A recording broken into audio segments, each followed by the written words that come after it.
So, hi, this is New Chika Alert. Hi, I'm teacher Cara Ivy from 5-1 Talk. Charot. So, I want to share some storytelling about my one student po. Named Shmook. Yeah, siya po si Shmook. So, akala ko, nag-book siya free talk. So, pag once na book na lesson sa akin, free talk, talagang tinitignan ko yung history ng student, kung ano yung mga comment ng teacher niya, yung ganun. So, may ibang book niya na lesson na hindi free talk, and sometimes may iba free talk.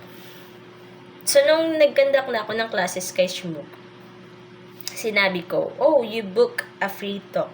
Why? What do you want to talk about?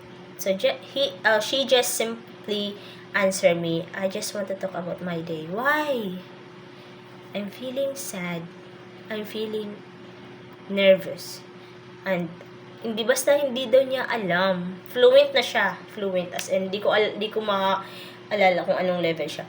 Fluent na siya sumagot lahat-lahat. Basta feeling niya lahang na hindi siya confident enough na feeling niya dun yung ganun yung sarili niya. Hirap i-explain, basta something like ganun-ganun.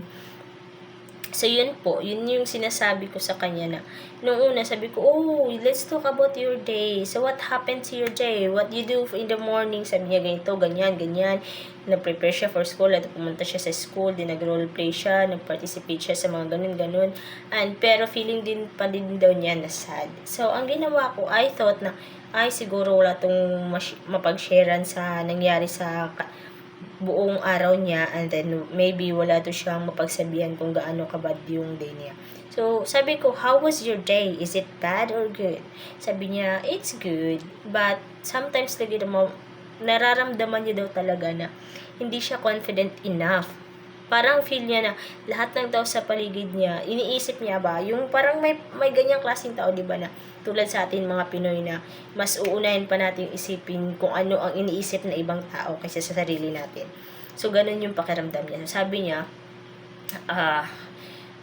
niya kuno na feeling niya yung ibang tao feeling niya makikita yung mali niya, like that. Tapos ganun. Sabi, so, the best, napagtanto ko, baka kulang lang to ng kausap, ganito, ganyan. Ang ano niya, ang bait-bait niya talaga. So, kung meron kayong estudyante na tulad niya, si Shmook, sana naman, before nyo bigyan ng mala attitude nyo mga teachers, ano nyo muna siya, lambingin. Kasi sa akin, ang bait-bait niya po talaga. Sabi niya pa, bakit daw ganun? Na feeling bad pa din daw siya. Kahit feel naman niya na okay siya. So, ang sinabi ko sa kanya, puro positive. Siyempre, mga Pinoy, diba, mga ganun-ganun, mga flowering, ganun. So, yun, sabi niya, teacher, you're good. Like, cha-cha, So, ako naman, ginanahan na naman. Kasi ako to si best advice teacher. So, sabi ko sa kanya, huwag kang mahiya. Huwag mong isipin yung iniisip ng ibang tao na nasa paligid mo. Do your best because I know you're smart. You can answer me already in fluent. You can answer me in English. When I ask English, you can answer me too. And then, if you want to share, you use the English language. So, why are you very, very thinking about those negative comments about the surroundings? Ginan ko siya.